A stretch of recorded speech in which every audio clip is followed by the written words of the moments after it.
Welcome to another episode of An Intimate Conversation with Women of Color. I am your host, Deneen L. Garrett, and today's guest is Sèna Pierre. She is the founder of Society of Royals, a 501(c) nonprofit organization based in Houston, Texas.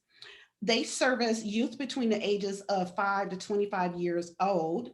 And that's how I met Sine. I was in Houston last year before everything got shut down at one of Lord, her events. just before.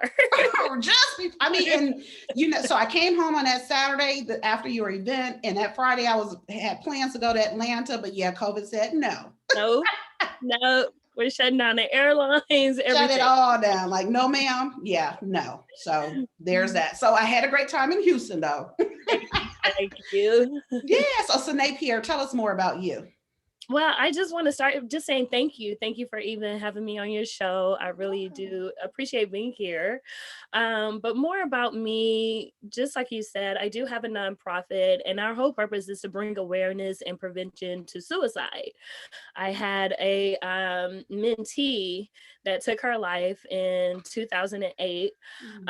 Actually, she was like more of a cousin to me because she was my ex-boyfriend's real cousin. Okay. We always was together. She looked up to me. We went to high school together, she and I, but I was a few years older than her. I want to say about like 4 or 5 years older than her, but we still went to the same high school, whatever. So yeah, that really took me. And then literally like 15, 16 months later, someone else close to me took their life. So I was just like, oh, okay, like this was a wake up call for me to want to do something. What can I bring to the table? And me, I had somewhat of a connection with several people in the industry because I did go to school in California. So I worked as a celebrity stylist and an assistant to celebrity stylist. So I had somewhat of a bit of a foot in the door if I wanted to get some type of awareness out. So that helped me out a lot. But I knew I needed to do more. So that's how the organization got formed. Because I definitely wanted to speak to not just young girls. It did start off with young girls now, because it was such a important topic. School districts, principals, teachers, they were like, hey, we need this for our boys too. Can y'all do something for the boys? And then even meeting AT&T, they said the same thing.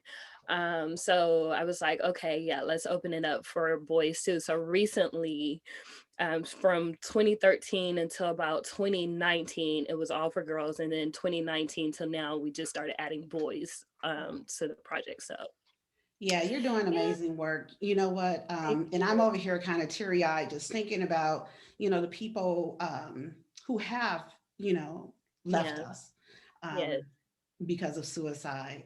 And it's, and you don't know what to do with that, right?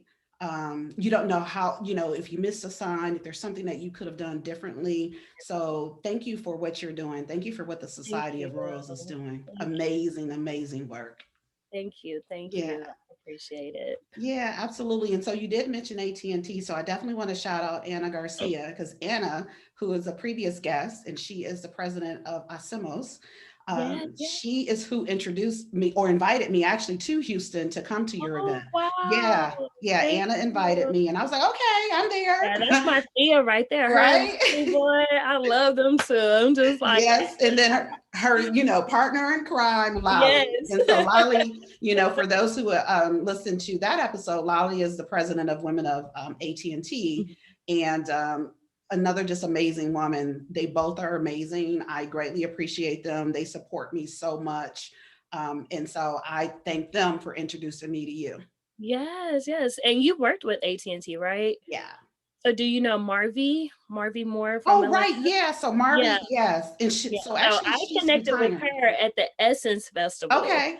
just like randomly talking about my organization because I'm always talking about it. Yes. And I didn't even know who she was. And then coincidentally, I was actually planning a trip to Atlanta. So she was like, come meet with me. And then she connected me with the Houston branch. And then that's how I connected with you. Yes, yes. And you know what? I recall that now because, as a matter of fact, I emailed Marvy afterwards and said, Mhm. hey, I met, and all of that. And so that was our initial connection. So, Yes. and I love it because, the podcast, which is also on YouTube, has grown. It's a community, it's a sisterhood, right? And you're in a Facebook group and have so much going, but it's all about us supporting one another. And so Yes. it's always a beautiful thing when we connect one another, and Yes. then and we can grow. You know what? We can get so much further together. Together. Our numbers together can move mountains, and people just Absolutely. don't understand that. I'm just Yeah. like, Yes. Yes. I mean, we to can the move sisterhood, mountains. Yeah. being together, all of Yes. that. Yeah. So, with the work that you're doing, obviously, you have that platform, right? Mhm. And that it's important for women of color, for Black women to have a platform to use our voices. Why is that? Why is it important to use our voices? We just want to teach the next generation, like, hey, we matter, we are important.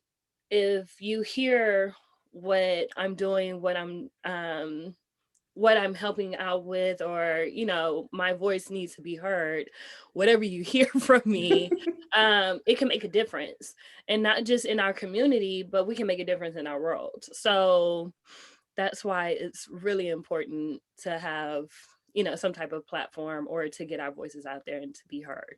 Yeah, absolutely. Because not only, did you create the Society for Suicide Prevention, you Mhm. also have a campaign, the I Will Mhm. campaign. I So will campaign.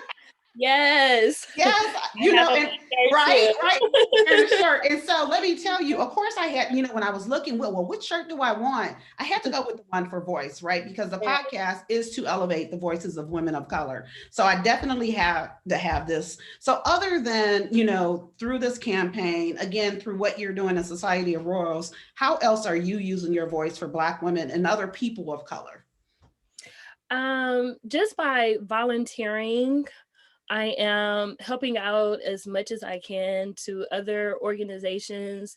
I think it's important not for me just to keep it in my circle, but to also branch out and introduce myself to other organizations, not just Black women or women of color, but it's really important to get into the circles of the people that needs Yeah. to learn, that needs to understand why it's so important for us to have a voice in the community and what we're doing. um so yeah, um that's other things that I do to Yeah. get my voice Yeah. out. So Absolutely. And like you said, it started out for girls. And then because you were using your voice on behalf of girls, other people were like, yeah, it's things are going on with boys as well. And so you extended that reach. And had you not used your voice for girls, then, it would yeah. not have maybe crossed over. Right. And so that is definitely another way that you're using your voice and the importance and relevance of that. So when you're mentoring, because you mentioned that mentoring and or just the work that you're doing with Society for Royals, I'm sure you come across girls who haven't recognized the power of their voices. All the time. Yeah. So what do you All tell the them? time. Really, I just show them. Mm, I show them what I'm doing, how I'm doing it, and it gives them a better description or the confidence to want to speak up. I know when we were on the panel together, I shared a story of a young lady who was at the lowest of low in her life at that moment, and she said when she met me she was really like going back and forth, like really mm. contemplating on taking her life, until she met me. And she was like, what she loved so much about me, because she ended up writing an essay about me, and she read it to me and brought me into tears. I'm Oh. about to cry right now. But she was saying, like, I saw her, Hmm. like, Sine, she sees me, like she gets it. like, you know, parents and teachers, you know, they talk at these kids, but they don't listen to what they really need. And then some people, especially with our youth, especially with my teens, I've noticed they really just don't want advice. They just want you to listen. Yeah. Like they just want you to listen. And I still sneak advice in there because I Hmm. definitely don't want them to go astray or go the wrong way. But I just be like, oh, you know, I had a friend when I was in school and this is how she handled it. You Yeah. know, just not like, oh, you should do this, but give Right. them a Right. story to make them think like, oh, okay, I can do it this way, or I can take care of it this way. I don't have to. So yeah, it's really important to just be there, to be, you know, that shoulder they need to cry on, or that ear, you know, they need to hear their problems, or even that voice that they're scared to speak up for themselves. So Yeah, no, that's absolutely powerful. And actually, I was watching something earlier today, and it was a mother talking to her daughter. Her daughter was a heavyset girl, and I think that she had been teased a little bit about her weight and whatnot. And the mother was like, you know, you're beautiful, you're amazing, you know, all of these great things. And as I'm watching it, I'm thinking how, you know, like you said, sometimes they don't hear it from parents, right? mhm, They don't hear it from teachers. It takes somebody else, you know, somebody else who, you know, does not like, is expected to tell them those things, right? mhm, To see them. That is mhm. so important. And so the mom is doing that, and I'm like, yeah. And just thinking about, you know, again, how a lot of times our parents do, but you know, we expect them to say those Yeah, things. You know, like we they're our want to hear parents, from other they have people. to. Yeah, right. They have to. Yeah. That's mommy. She's supposed to Pretty say much. Pretty that. much. Yeah. And then, and the thing is, Yeah. we're so caught up in our role as being parents that we're always parenting. And sometimes we don't know if we're doing that other thing, because I remember my son is 19, and he told me recently, like, Mom, you don't listen, or you know, and I'm like, I don't, like, Yeah. really? You know, and he didn't like give me any example, but I'm like, man, where did I miss the mark? Yeah. You know, but definitely, you know, what you said, by leading by example, because that is definitely something that I, you know, do aspire to do just for anyone, but with him in particular, I would bring him along. I would say, hey, this is, you know, my goal, this is what I'm working towards, and these are the things that I'm doing to get there. You know, and so if I'm talking to him, you know, I'm coming from that place, like showing him, like, you Yeah. know, I can show you better than I can tell To you, tell type of you. thing, right? And that is important for us to do that, right? It's important for us to be that representation, be that example, to go ahead and let them see. And I even, you know, tell them missteps, because everything is not perfect. Yeah, you're gonna fall, but you have a choices to get up or not. Right. Yeah. Right. Yeah, so that's good, that the conversation that you're having. So, you know, you were talking about suicide, and it was touching me because in October my sister passed, and I was reading a book that she wrote, Dreams Deferred, and other things that she's written, because she's a published author, and had written several things.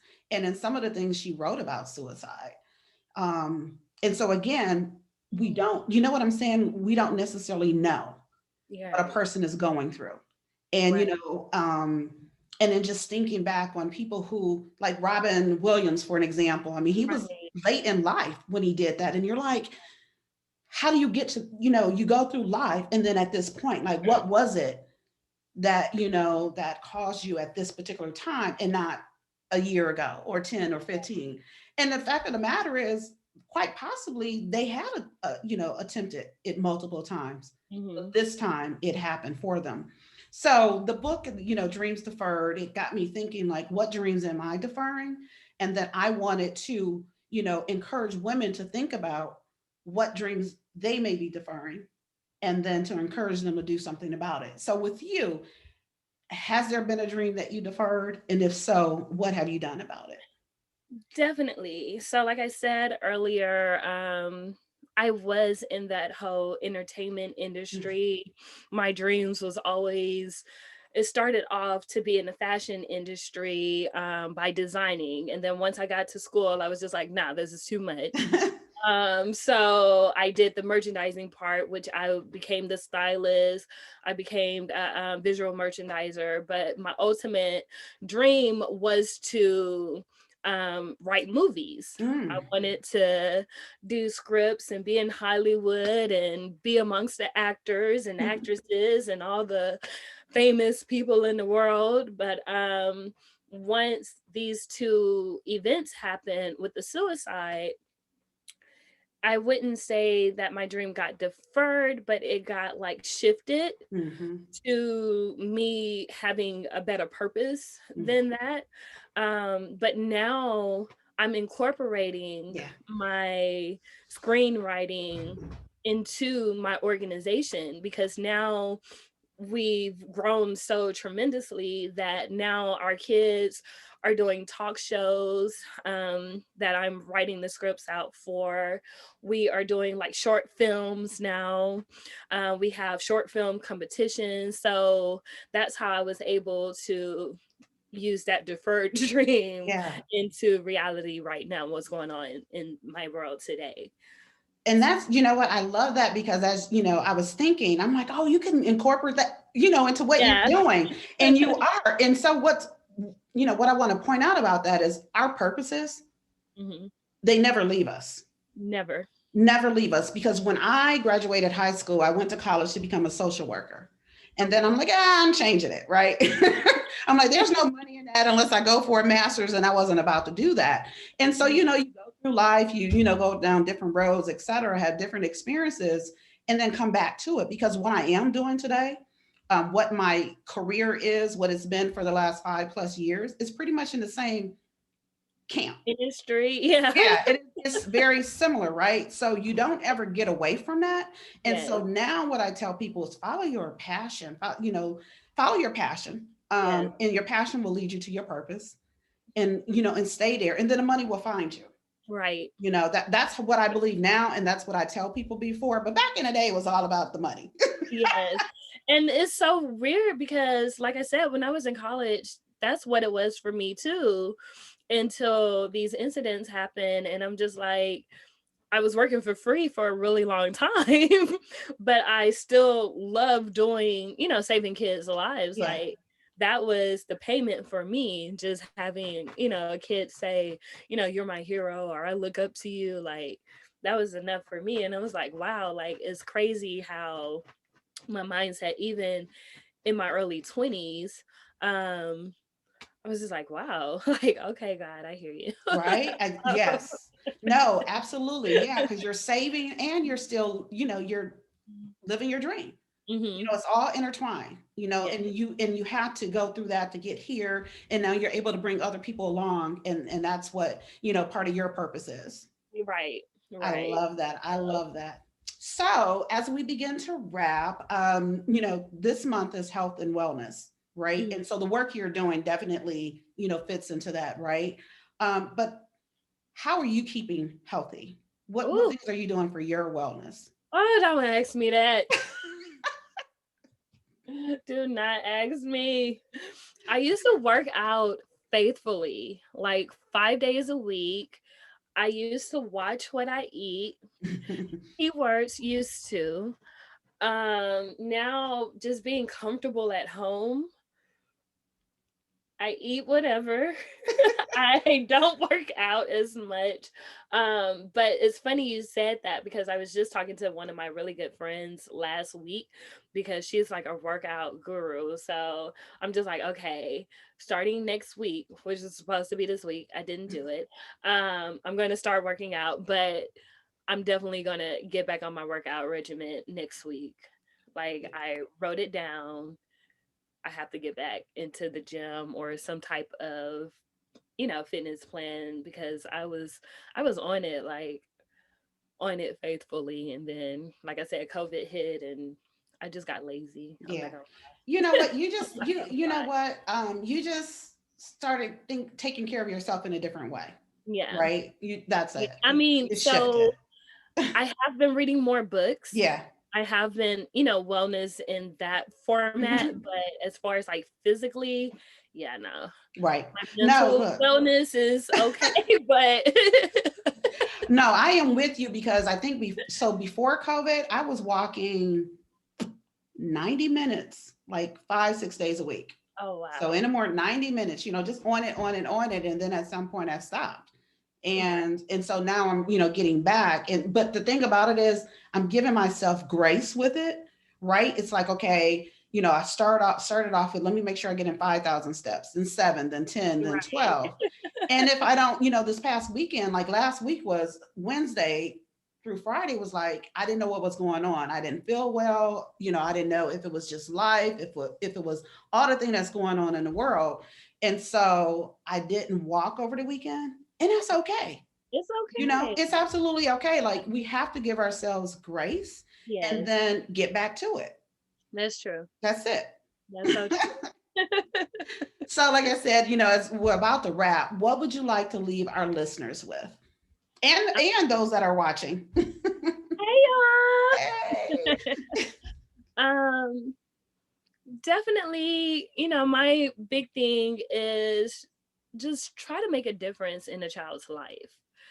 And it doesn't have to be your child. It can be, a neighbor, a cousin, um, someone you meet in a grocery store. Don't be a creeper, but definitely just choose one kid and just make a positive impact, even if it's just like, hey, let's do a story night, every second Tuesday of the month or something. Kids, they really they look forward to things like that, especially getting away from their parents.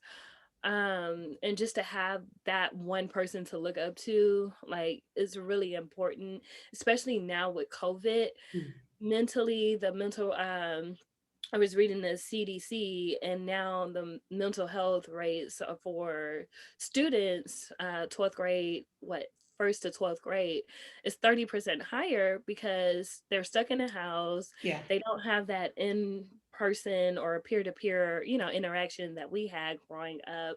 So just make a difference. And even if it's not a kid, like if you love animals, go volunteer at the animal shelters, or if you like gardening, go volunteer, at your local what are they called? uh, Like the florist or the greenhouses, yeah, the green, or even yeah, a community gardens. right, Yeah. right. Just go make a difference. Like, don't just fiend for yourself, look out for your neighbor. So that's what I like to leave you guys with today. Well, thank you. So, Sèna Pierre, thank you so much for sharing your voice and lending your voice with an intimate conversation with women of color, and enjoy the rest of your day.